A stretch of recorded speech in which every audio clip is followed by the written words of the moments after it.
South Carolina. White Fang by Jack London. Part 5, Chapter 5, The Sleeping Wolf. It was about this time that the newspapers were full of the daring escape of a convict from the San Quentin prison. He was a ferocious man. He had been ill-made in the making. He had not been born right, and he had not been helped any by the molding he had received at the hands of society. The hands of society are harsh, and this man was a striking sample of its handiwork. He was a beast, a human beast, it is true, but nevertheless so terrible a beast that he can best be characterized as carnivorous. In San Quentin prison he had proved incorrigible. Punishment failed to break his spirit. He could die dumb-mad and fighting to the last, but he could not live and be beaten. The more fiercely he fought, the more harshly society handled him, and the only effect of harshness was to make him fiercer. Straitjackets, starvation, and beatings and clubbings were the wrong treatment for Jim Hall, but it was the treatment he received. It was the treatment he had received from the time he was a little pulpy boy in a San Francisco slum, soft clay in the hands of society, and ready to be formed into something. It was during Jim Hall's third term in prison that he encountered a guard that was almost as great a beast as he. The guard treated him unfairly, lied about him to the warden, lost his credits, persecuted him. The difference between them was that the guard carried a bunch of keys and a revolver. Jim Hall had only his naked hands and his teeth, but he sprang upon the guard one day and used his teeth on the other's throat just like any jungle animal. After this, Jim Hall went to live in the incorrigible cell. He lived there 3 years. The cell was of iron, the floor, the walls, the roof. He never left this cell. He never saw the sky nor the sunshine. Day was a twilight, and night was a black silence. He was in an iron tomb, buried alive. He saw no human face, spoke to no human thing. When his food was shoved into him, he growled like a wild animal. He hated all things. For days and nights he bellowed his rage at the universe. For weeks and months he never made a sound, in the black silence eating his very soul. He was a man and a monstrosity, as fearful a thing of fear as ever gibbered in the visions of a maddened brain. And then, one night, he escaped. The warders said it was impossible, but nevertheless the cell was empty, and half in, half out of it lay the body of a dead guard. 2 other dead guards marked his trail through the prison to the outer walls, and he had killed with his hands to avoid noise. He was armed with the weapons of the slain guards, a live arsenal that fled through the hills pursued by the organized might of society. A heavy price of gold was upon his head. Avaricious farmers hunted him with shotguns. His blood might pay off a mortgage or send a son to college. Public-spirited citizens took down their rifles and went out after him.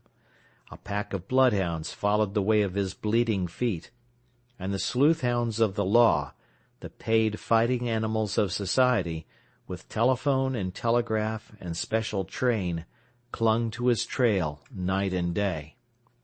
Sometimes they came upon him, and men faced him like heroes, or stampeded through barbed-wire fences to the delight of the Commonwealth reading the account at the breakfast table.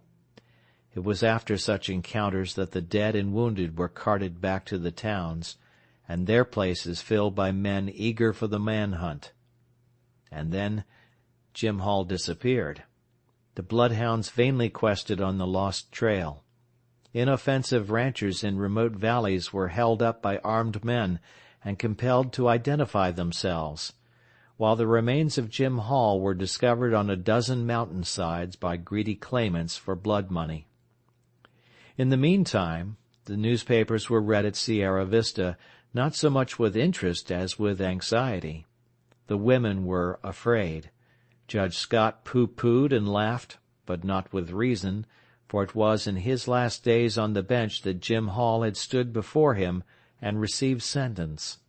And in open courtroom, before all men, Jim Hall had proclaimed that the day would come when he would wreak vengeance on the judge that sentenced him. For once, Jim Hall was right. He was innocent of the crime for which he was sentenced. It was a case, in the parlance of thieves and police, of railroading. Jim Hall was being railroaded to prison for a crime he had not committed. Because of the 2 prior convictions against him, Judge Scott imposed upon him a sentence of 50 years. Judge Scott did not know all things, and did not know that he was party to a police conspiracy, that the evidence was hatched and perjured, that Jim Hall was guiltless of the crime charged. And Jim Hall, on the other hand, did not know that Judge Scott was merely ignorant. Jim Hall believed that the judge knew all about it, and was hand in glove with the police in the perpetration of the monstrous injustice. So it was, when the doom of 50 years of living death was uttered by Judge Scott, that Jim Hall, hating all things in the society that misused him, rose up and raged in the courtroom until dragged down by 6 of his blue-coated enemies. To him, Judge Scott was the keystone in the arch of injustice, and upon Judge Scott he emptied the vials of his wrath and hurled the threats of his revenge yet to come. Then Jim Hall went to his living death and escaped. Of all this White Fang knew nothing, and between him and Alice, the master's wife, there existed a secret. Each night, after Sierra Vista had gone to bed, she rose and let in White Fang to sleep in the big hall. Now White Fang was not a house dog, nor was he permitted to sleep in the house. So each morning, early, she slipped down and let him out before the family was awake. On one such night, while all the house slept, White Fang awoke and lay very quietly. And very quietly he smelled the air and read the message it bore of a strange god's presence. And to his ears came sounds of the strange god's movements. White Fang burst into no furious outcry. It was not his way. The strange god walked softly, but more softly walked White Fang, for he had no clothes to rub against the flesh of his body. He followed silently. In the West he had hunted live meat that was infinitely timid, and he knew the advantage of surprise. The strange god paused at the foot of the great staircase and listened, and White Fang was as dead, so without movement was he as he watched and waited. Up that staircase the way led to the Love-Master and to the Love-Master's dearest possessions. White Fang bristled, but waited. The strange god's foot lifted. He was beginning the ascent. Then it was that White Fang struck. He gave no warning, with no snarl anticipated his own action. Into the air he lifted his body in the spring that landed him on the strange god's back. White Fang clung with his forepaws to the man's shoulders, at the same time burying his fangs into the back of the man's neck. He clung on for a moment, long enough to drag the god over backward. Together they crashed to the floor. White Fang leaped clear, and, as the man struggled to rise, was in again with the slashing fangs. Sierra Vista awoke in alarm. The noise from downstairs was that of a score of battling fiends. There were revolver shots. A man's voice screamed once in horror and anguish. There was a great snarling and growling, and over all arose a smashing and crashing of furniture and glass.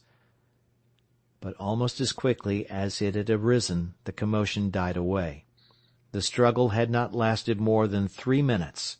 The frightened household clustered at the top of the stairway. From below, as from out of an abyss of blackness, came up a gurgling sound, as of air bubbling through water.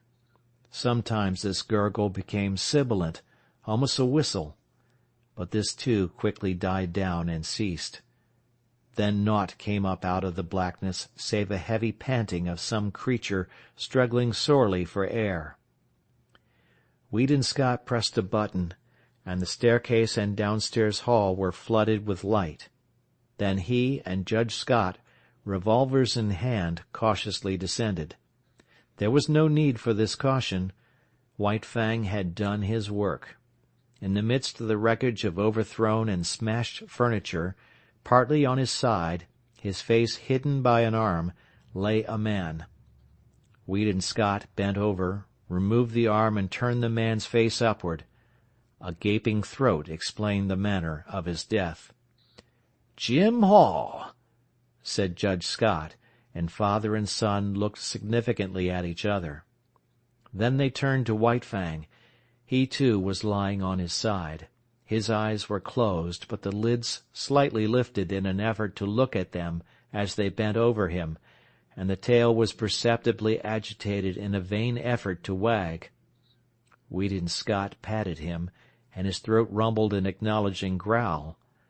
But it was a weak growl at best, and it quickly ceased. His eyelids drooped and went shut, and his whole body seemed to relax and flatten out upon the floor. "He's all in, poor devil," muttered the master. "We'll see about that," asserted the judge as he started for the telephone. "Frankly, he has one chance in 1,000, announced the surgeon, after he had worked an hour and a half on White Fang. Dawn was breaking through the windows and dimming the electric lights. With the exception of the children, the whole family was gathered about the surgeon to hear his verdict. "1 broken hind leg," he went on, 3 broken ribs, 1 at least of which has pierced his lungs. He has lost nearly all the blood in his body. There is a large likelihood of internal injuries. He must have been jumped upon, to say nothing of 3 bullet holes clear through him. 1 chance in 1,000 is really optimistic. He hasn't a chance in 10,000. "But he mustn't lose any chance that might be of help to him," Judge Scott exclaimed. "Never mind expense. Put him under the X-ray. Anything. Weedon, telegraph at once to San Francisco for Dr. Nichols. No reflection on you, Doctor, you understand, but he must have the advantage of every chance." The surgeon smiled indulgently. "Of course I understand. He deserves all that can be done for him. He must be nursed as you would nurse a human being, a sick child. And don't forget what I told you about temperature. I'll be back at 10 o'clock again." White Fang received the nursing. Judge Scott's suggestion of a trained nurse was indignantly clamored down by the girls, who themselves undertook the task. And White Fang won out on the 1 chance in 10,000 denied him by the surgeon. The latter was not to be censured for his misjudgment. All his life he had tended and operated on the soft humans of civilization, who lived sheltered lives and had descended out of many sheltered generations. Compared with White Fang, they were frail and flabby, and clutched life without any strength in their grip. White Fang had come straight from the wild, where the weak perish early, and shelter is vouchsafed to none. In neither his father nor his mother was there any weakness, nor in the generations before them. A constitution of iron and the vitality of the wild were White Fang's inheritance, and he clung to life, the whole of him and every part of him, in spirit and in flesh, with the tenacity that of old belonged to all creatures. Bound down a prisoner, denied even movement by the plaster casts and bandages, White Fang lingered out the weeks. He slept long hours, and dreamed much, and through his mind passed an unending pageant of Northland visions. All the ghosts of the past arose and were with him. Once again he lived in the lair with Quiche, crept trembling to the knees of Grey Beaver to tender his allegiance, ran for his life before Lip Lip and all the howling bedlam of the puppy pack. He ran again through the silence, hunting his living food through the months of famine, and again he ran at the head of the team, the gut whips of Mit-Sa and Grey Beaver snapping behind, their voices crying, "Rah! Rah!" when they came to a narrow passage, and the team closed together like a fan to go through. He lived again all his days with Beauty Smith, and the fights he had fought. At such times he whimpered and snarled in his sleep, and they that looked on said that his dreams were bad. But there was one particular nightmare from which he suffered, the clanking, clanging monsters of electric cars that were to him colossal screaming lynxes. He would lie in a screen of bushes, watching for a squirrel to venture far enough out on the ground from its tree refuge. Then, when he sprang out upon it, it would transform itself into an electric car, menacing and terrible, towering over him like a mountain, screaming and clanging and spitting fire at him. It was the same when he challenged the hawk down out of the sky. Down out of the blue it would rush, as it dropped upon him, changing itself into the ubiquitous electric car. Or again, he would be in the pen of Beauty Smith. Outside the pen, men would be gathering, and he knew that a fight was on. He watched the door for his antagonist to enter. The door would open, and thrust in upon him would come the awful electric car. 1,000 times this occurred, and each time the terror it inspired was as vivid and great as ever. Then came the day when the last bandage and the last plaster cast were taken off. It was a gala day. All Sierra Vista was gathered around. The master rubbed his ears, and he crooned his love growl. The master's wife called him the Blessed Wolf, which name was taken up with acclaim, and all the women called him the Blessed Wolf. He tried to rise to his feet, and after several attempts fell down from weakness. He had lain so long that his muscles had lost their cunning, and all the strength had gone out of them. He felt a little shame because of his weakness, as though, forsooth, he were failing the gods in the service he owed them. Because of this he made heroic efforts to arise, and at last he stood on his 4 legs, tottering and swaying back and forth. "The Blessed Wolf!" chorused the women. Judge Scott surveyed them triumphantly. "Out of your own mouths be it," he said, "just as I contended right along. No mere dog could have done what he did. He's a wolf." "A blessed wolf," amended the judge's wife. "Yes, Blessed Wolf," agreed the judge, "and henceforth that shall be my name for him." "He'll have to learn to walk again," said the surgeon, "so he might as well start in right now. It won't hurt him. Take him outside." And outside he went, like a king, with all Sierra Vista about him and tending on him. He was very weak, and when he reached the lawn he lay down and rested for a while. Then the procession started on, little spurts of strength coming into White Fang's muscles as he used them, and the blood began to surge through them. The stables were reached, and there in the doorway lay Collie, a half-dozen pudgy puppies playing about her in the sun. White Fang looked on with a wondering eye. Collie snarled warningly at him, and he was careful to keep his distance. The master with his toe helped one sprawling puppy toward him. He bristled suspiciously, but the master warned him that all was well. Collie, clasped in the arms of one of the women, watched him jealously, and with a snarl warned him that all was not well. The puppy sprawled in front of him. He cocked his ears and watched it curiously. Then their noses touched, and he felt the warm little tongue of the puppy on his jowl. White Fang's tongue went out, he knew not why, and he licked the puppy's face. Hand-clapping and pleased cries from the gods greeted the performance. He was surprised, and looked at them in a puzzled way. Then his weakness asserted itself, and he lay down, his ears cocked, his head on one side, as he watched the puppy. The other puppies came sprawling toward him, to Collie's great disgust, and he gravely permitted them to clamber and tumble over him. At first, amid the applause of the gods, he betrayed a trifle of his own self-consciousness and awkwardness.